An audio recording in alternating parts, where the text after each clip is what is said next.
Members, we are considering order of the day 1, address in reply, and I give the call to the Honourable Louise Kingston. Thank you, President.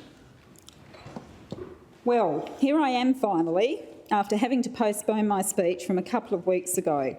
As most of you are no doubt aware, my husband suffered a heart attack in my office here at Parliament House on the day I was meant to deliver my valedictory speech. All I can say is, thank God, as it happened, as it had happened anywhere else, I wouldn't still have him. There are so many thank yous to give. Firstly, to Yvonne Fletcher from Hands On Infection Control, who was here administering the flu needles, who was the first on the scene and administered CPR, which without a doubt saved Gary's life. To Tony Patterson and Andrew Harland, as well as Dr Jags Krishnan, who used the defibrillator. Thank you is just not enough. To Rob Hunter and all the other staff that worked so efficiently under very distressing circumstances. To the Honourable Sabine Winton, who comforted my daughter Jordan, who was with us. Dad gave her a hell of a fright. My husband had what is known as a silent heart attack, no symptoms and no warning.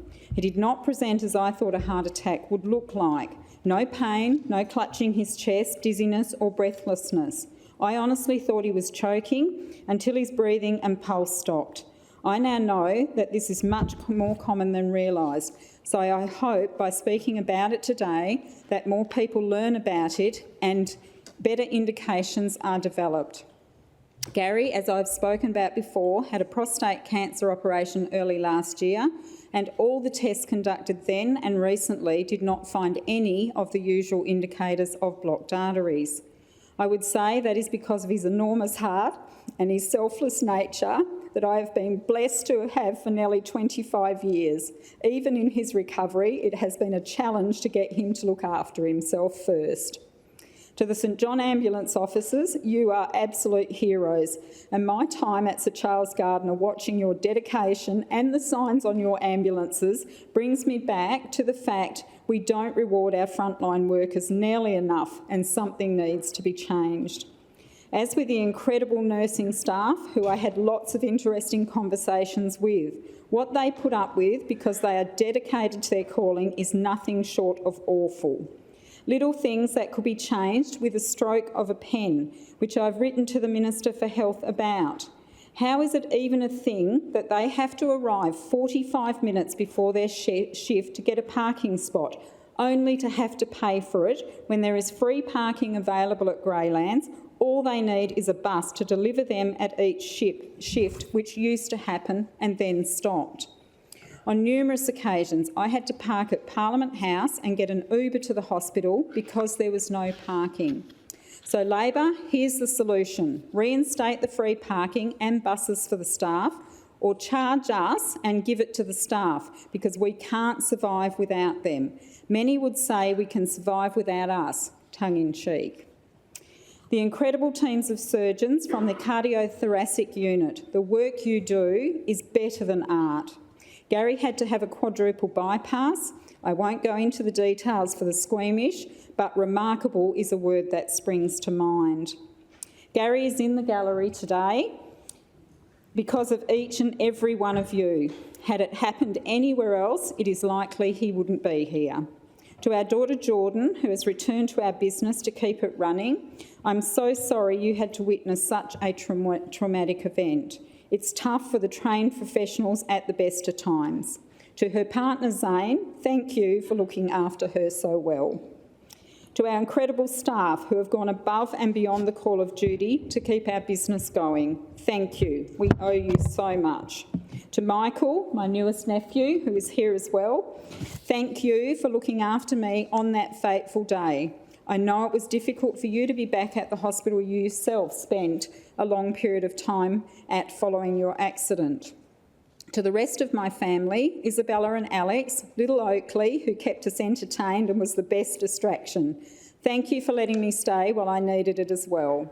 My mum, brothers, in-laws and everyone else who has reached out and offered so much support, it means the world to us. I deliberately only invited a few of my family to my first ill-fated speech, as there were just too many others and I didn't want to forget anyone. So it was lucky I didn't have to send them all away. So on to my speech. My life has been a series of chapters, each one good, challenging, painful or enjoyable. Each one has taught me lessons designed to make me reflect on who I am and reposition where I am and where I am going. As I close this shorter than expected chapter, I have learned so much. I have met some amazing people, some not so amazing people, had some amazing experiences and some positively awful experiences. Through it all, I stayed true to my beliefs and represented the broad issues of my electorate to the best of my ability. I have long been interested in politics, as I outlined in my inaugural speech, but a specific issue is what started me on the path to get here. I had been contacted by the local shire to tell me I had to fence the ladder enclosure on my pool. I had at the time a 1,200 high above ground pool with a removable ladder. I asked how I was to do that. Was it at the pool or in the shed where it was stored? I was told not to shoot the messenger. A wise person once said to me, if you're not part of the solution, you're part of the problem. So I trundled off to my local member, Colin Holt at the time, complaining strongly about this ridiculous law. We had a long conversation about how law is drafted and passed, and he invited me to join the local branch and get involved in policy development. That was in 2015. Subsequently, Terry Rebnan asked me to run as a candidate and I rolled my sleeves up, nominated and was pre-selected in second place behind Colin. I got to know Brendan Grills and others in the party and I felt I had found my people. I served on a number of different committees and assisted in the Albany campaign, which very nearly saw our candidate Robbie Sutton elected in 2017. I then ran as a Senate candidate in the federal election for the experience and then was pre-selected again in second for the 2021 state election. And we all know how I ended up here. The first woman Nationals member for the South West region and the very last member to ever be elected to that seat. What an honour. I would also like to pay tribute to a former Nationals member for Collie, Hilda Turnbull, for her guidance, friendship and support. Thank you, Hilda. As many have said, politics is a brutal game and my journey is testament to how brutal it can be. I leave stronger, more determined and educated. I will continue to use my voice for good. I have long been focused on speaking for those who cannot. My various roles before I came to this place were always about ensuring that decision makers understood the needs of all people.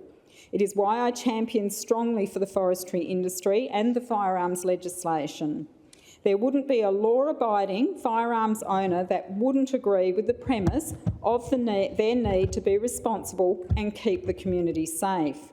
Unfortunately, due to a lack of consultation and understanding, law-abiding firearms owners have been painted as the source of criminality, and that is just not true. The unintended consequences of the parliament we have had in the past 4 years is playing out. How on earth does persecuting someone that had an offence over 20 years ago, who has rebuilt their life and is employed in a gun shop, repairing firearms and operating a pest eradication and pet food business, make any sense? Now out of a job and on the dole and completely destroyed. Stories like that are not isolated. I have thousands of emails from farmers, from recreational shooters, from hunters, from young people who just don't understand why they have been targeted and now can't navigate the process because nobody cared enough to listen to them and create a workable system. How much is this costing all of us? I've said it before and I say it again now. The majority afforded to the government came with great responsibility. The responsibility to ensure legislation was fit for purpose and worked did not happen. I am very heartened to see disallowances being put and I sincerely hope everyone comes together to ensure that changes are made and public money is spent wisely and that a fit for purpose model is created. I was honoured to be chosen to sit on the Legislation Committee, which, as others have mentioned, should be the busiest committee of all. But the committee only sat on one piece of legislation and even found problems with it.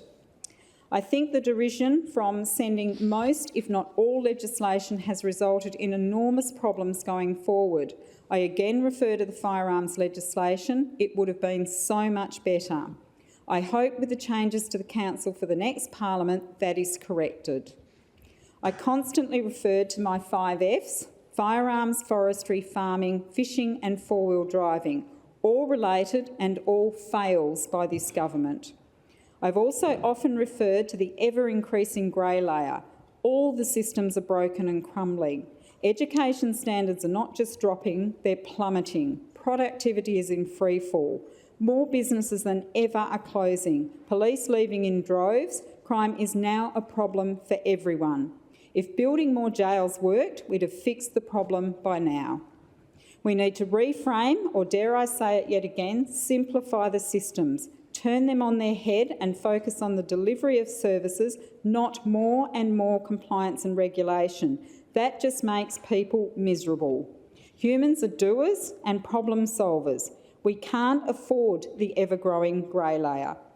That big bureaucratic nightmare soaks up all the resources and prevents the troops at the coalface from being able to deliver the services effectively.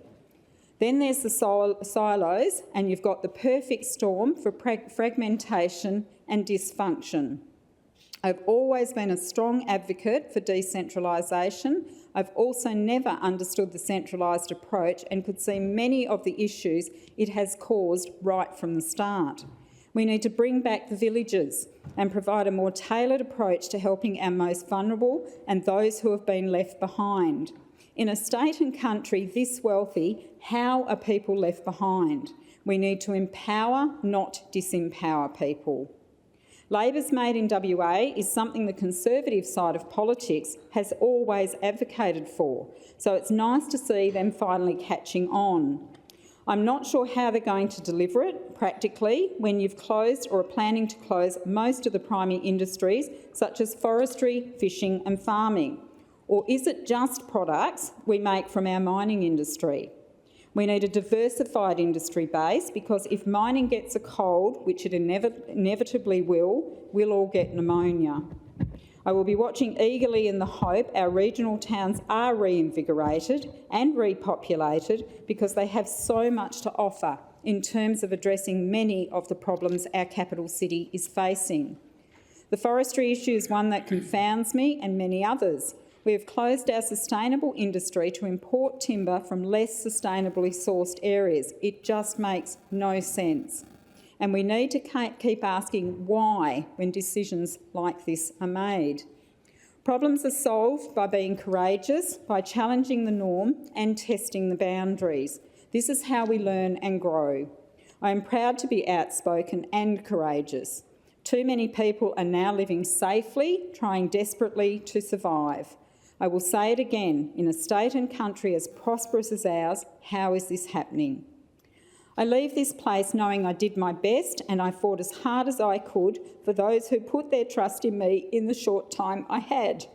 And although I'm not leaving on my own terms, I hope I leave with a respect from both sides of the chamber and that I made everyone think a bit harder about how the decisions made here affect those that may not be at the forefront of your thinking.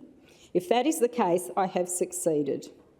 I got to go to many places around the southwest electorate, attend a myriad of different events and met so many people from a variety of backgrounds. The most humbling was laying wreaths at the memorial services, recognising the contributions so many made to the life we are blessed to have today. That is under threat more than ever now, and we must remain vigilant on how we protect what is so precious to us. Now to my thank yous. To the many people who volunteered their time alongside me to get me here. There are just too many to name individually, but I would like to pay particular attention to two of my former branches, Albany and Bunbury. These volunteers are the backbone of democracy. They stump up, rain, hail or shine and give it their everything. Your support, kindness over the past 10 years was nothing short of amazing. We did it, I got here, if only for the briefest of time, not what we had planned or envisaged, sadly. Leaving the Nationals meant losing you, which was one of the hardest parts of my decision. You have a new focus now with the election of 2 members to the seats of Albany and Warren Blackwood, and I would like to congratulate both new members. More recently, the overwhelming support I received from both donors and supporters.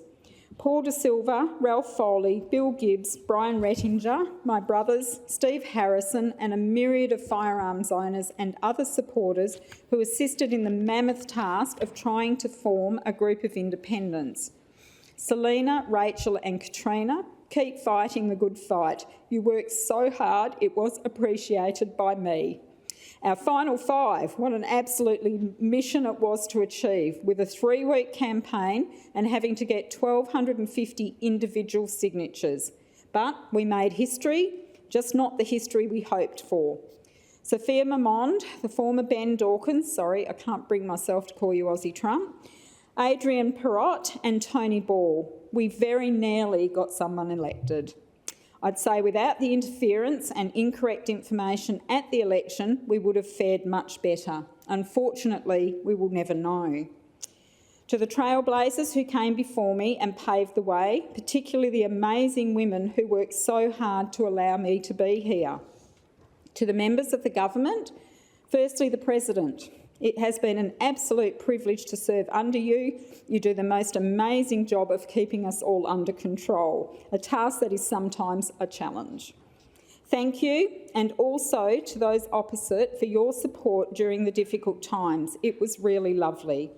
I have enjoyed getting to know you all, and whilst we're on the opposite side of politics, the majority afforded to you resulted in less scrutiny and debate, something I was looking forward to, but was not realised. I believe it has not resulted in good and fair legislation, as I have already said. I hope the next council will have a much better ability to ensure that it is not repeated. To the members of the opposition, thank you for welcoming me so warmly and assisting me to learn the ropes as quickly as I did. It was an honour and the realisation of a dream to find myself here and to be part of the opposition team for the time I was. To be afforded the spokesperson for tourism, regional cities and climate action was more than I could ever have wished for. To the crossbench members, we fought hard in a tide of red and struggled to be heard or make a difference, and will hopefully be remembered for that tenacity and strength. I'm told it was nothing like it should be. The amazing clerks, chamber and Hansard staff, thank you for all the assistance you gave me. I very much appreciate it.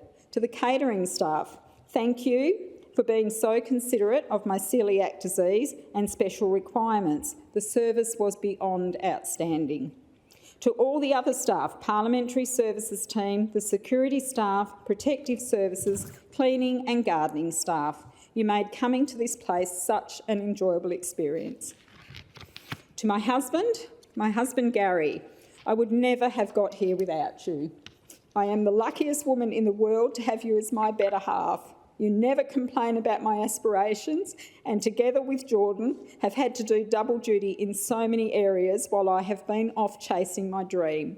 I couldn't have done it without the support from both of you, keeping things reasonably well managed at home.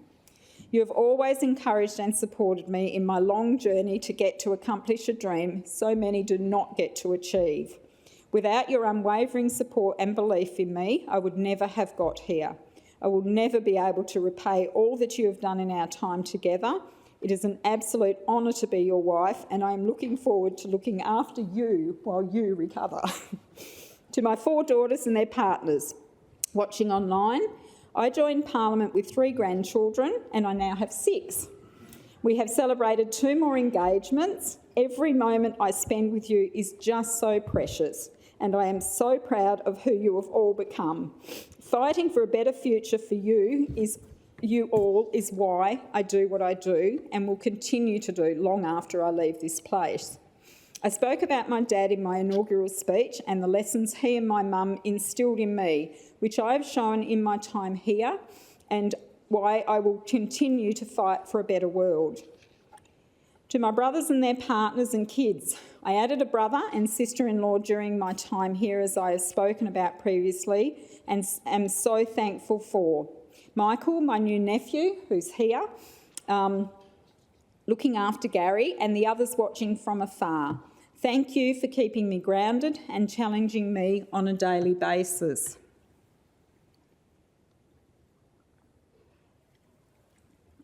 As a politician, you need this reality check to ensure you remember who you are fighting for.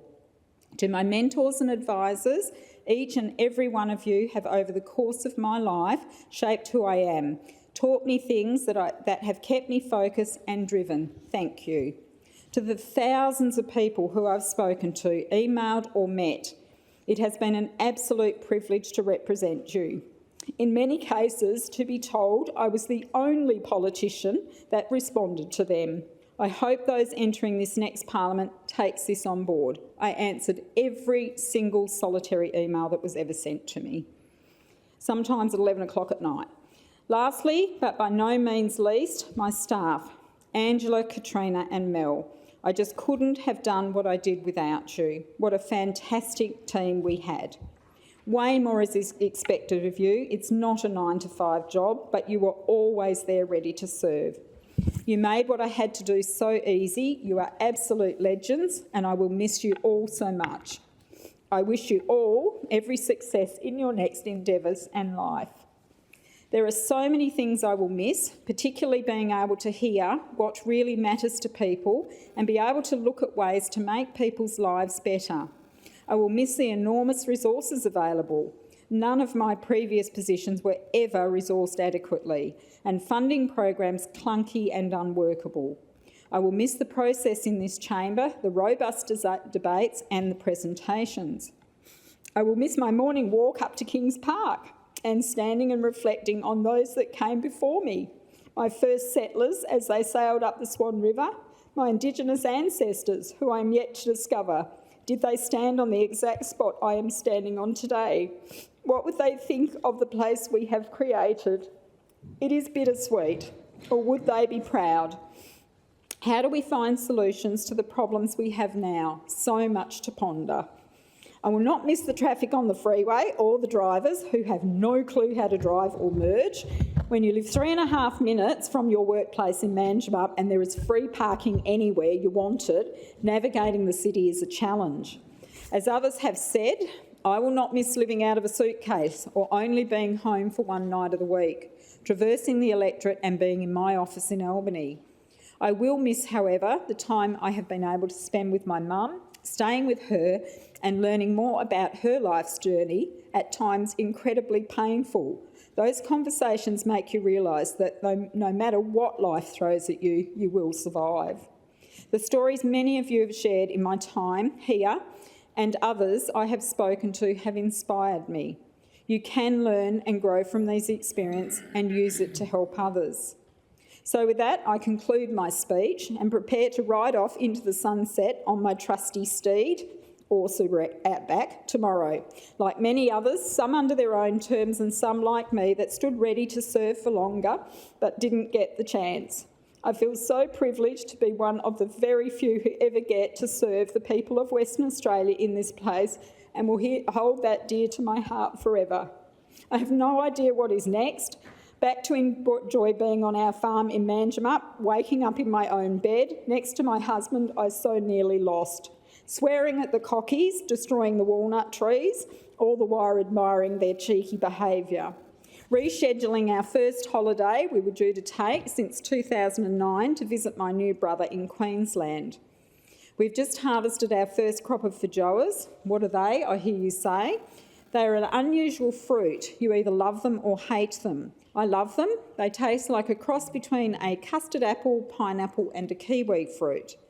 I brought a box along on the previous day of my valedictory speech. I hope some of you got to try them. Like much of our produce, I'm going to be investigating how to utilise the seconds and value add.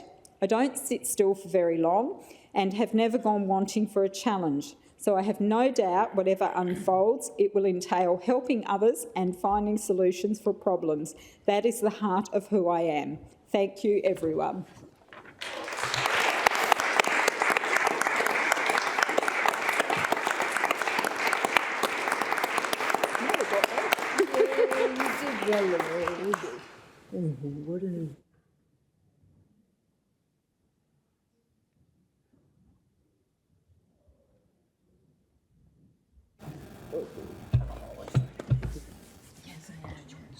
Yeah, that's right. None of my guests have arrived.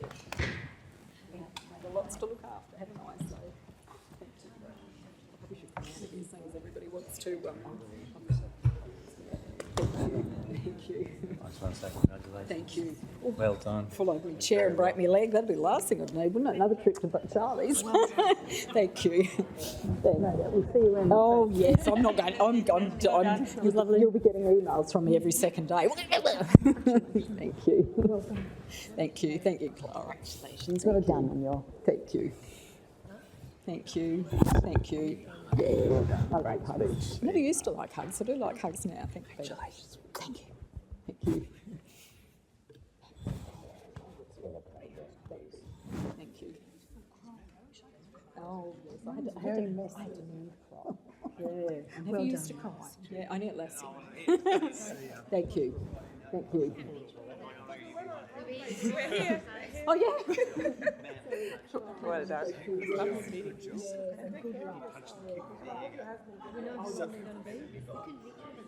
hear Lockie's speech? Is that? Did you go to hear Lockie's? Did you hear Lockie Hunter's speech? No. How did he go? I haven't heard. No. Thanks, Steve. Oh, that's lovely. That's absolutely beautiful. Oh, more. Oh, thank you, Paul. It sucks what happens to us. It sucks. Thank you. Thank you. Yes. All right. Yes. All right. I will.